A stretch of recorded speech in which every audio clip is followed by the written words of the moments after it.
mà mạ đằng ọt không mấy để tiếp chươngอายุ nơi อายุ 5 ឆ្នាំ អាចនឹងtiếp chươngអាយុ នៅពេលអនាគត បើតាមទិន្នន័យពីអង្គការ UNICEF បញ្ហាដែលទាបជាងអាយុសម្រាប់កុមារទូទាំងពិភពលោកអាចប៉ះពាល់កុមារម្នាក់ក្នុងចំណោម 5 នាក់ដែលមានអាយុក្រោម 5 ឆ្នាំ ហើយនៅប្រទេសកម្ពុជាយើងវិញមានកុមារ 30% ឯណោះដែលមានបញ្ហាទាបជាងអាយុ ហើយម៉ាម៉ាដឹងអត់ថាការលូតកម្ពស់របស់កុមារក៏អាចពាក់ព័ន្ធជាមួយនឹងការអភិវឌ្ឍខួរក្បាលរបស់ពួកគេផងដែរសម្រាប់កុមារដែលទាបជាងអាយុឬមួយក៏ក្រិនភាគច្រើនបណ្ដាលមកពីកត្តាអាហារូបត្ថម្ភមិនគ្រប់គ្រាន់អញ្ចឹងការអភិវឌ្ឍខួរក្បាលរបស់ពួកគេក៏យឺតជាងកុមារទូទៅដែរធ្វើឲ្យពួកគេពិបាកក្នុងការគិតការផ្ចង់អារម្មណ៍និងប៉ះពាល់ដល់ការរៀនសូត្រជាក់ស្ដែងក៏មានការសិក្សាពីអ្នកជំនាញបង្ហាញឲ្យឃើញថាកុមារដែលទាបជាងអាយុនៅអាយុ 2 ឆ្នាំអាចមានអត្រារៀនយឺតឬមួយក៏រៀនធ្លាក់ថ្នាក់រហូតដល់ 16% បើធៀបជាមួយនឹងកុមារដែលមានការលូតលាស់តាមស្តង់ដារអញ្ចឹងបើម៉ាម៉ាចង់ជួយកូនមិនឲ្យជួបបញ្ហានេះម៉ាម៉ាគួរតែឧស្សាហ៍វាស់និងតាមដានកម្ពស់កូនឲ្យបានទៀងទាត់ដើម្បីឲ្យដឹងច្បាស់ពីស្ថានភាពលូតលាស់កម្ពស់របស់កូនថាតើត្រូវស្តង់ដារដែរឬអត់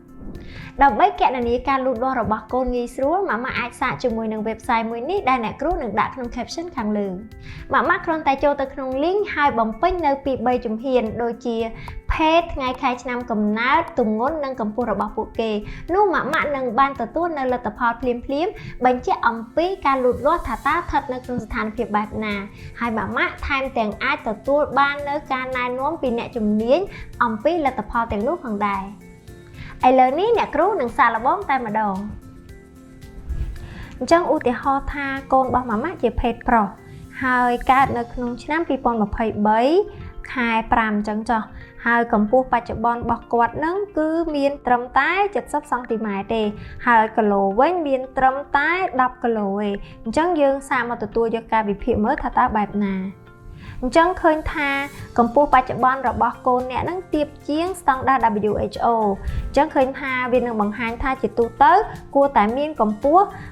87សង់ទីម៉ែត្រតែកូនរបស់ម៉ាម៉ាតែ77វាស្ថិតនៅក្នុងពណ៌ក្រហមហើយប្រសិនបើម៉ាម៉ាសង្កេតឃើញថាការលូតលាស់ទម្ងន់និងកម្ពស់របស់កូនមិនទាន់ត្រូវតាមស្តង់ដារទេអាហារូបត្ថម្ភគឺជាជម្រើសទី1ដែលម៉ាម៉ាត្រូវផ្ដល់ឲ្យកូនម៉ាម៉ាគួរចេះជ្រើសរើសនៅផលិតផលអាហារូបត្ថម្ភណាដែលមានសារធាតុចិញ្ចឹមសំខាន់សម្រាប់ជំរុញការលូតលាស់ឆ្អឹងបានល្អ